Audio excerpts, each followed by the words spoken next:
Chers auditeurs, dans ce nouvel épisode, nous allons parler de la manière dont l'automatisation, la durabilité et la consolidation transforment le marché européen du nettoyage industriel à l'horizon 2026.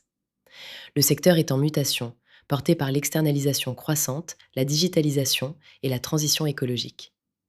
Le marché mondial des services de nettoyage industriel est estimé à environ 384,6 milliards de dollars en 2024, avec un CAGR d'environ 6% jusqu'en 2033. En Europe, le segment représente près d'un tiers, soutenu par des acteurs français tels qu'Onet, De Richebourg Propreté, GSF et Atalian, et par des majors comme ISS, Sodexo, Compass et Miti. Pour gagner durablement, les entreprises alignent leur offre sur l'intégration FM, l'automatisation et la data afin de suivre les performances en temps réel, de réduire les coûts et d'améliorer la traçabilité des prestations.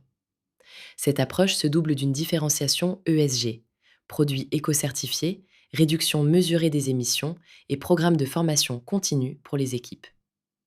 Les opportunités à 3 à 5 ans incluent le déploiement massif du robotic cleaning dans les usines, les entrepôts et les data centers, la montée des solutions green cleaning favorisée par la réglementation européenne, la consolidation sectorielle et l'expansion géographique vers l'Europe centrale et du Nord, ainsi que le renforcement des capacités à travers des acquisitions ciblées. Cependant, le secteur est exposé à des menaces et risques: pénurie de main-d'œuvre, pression sur les marges, dépendance au coût de l'énergie et des solvants, et régulation ESG croissante. Les mesures d'atténuation portent sur l'automatisation et la formation, les contrats longue durée et les économies circulaires.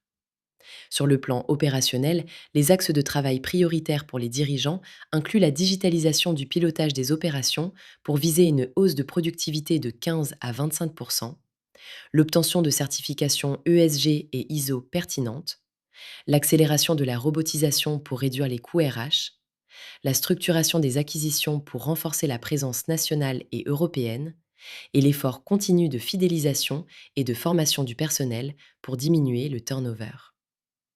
À l'horizon 2026, la valeur se déplacera vers ceux qui intègrent l'automatisation, la durabilité et la data, avec une consolidation soutenue et des contrats à long terme intégrant la performance environnementale.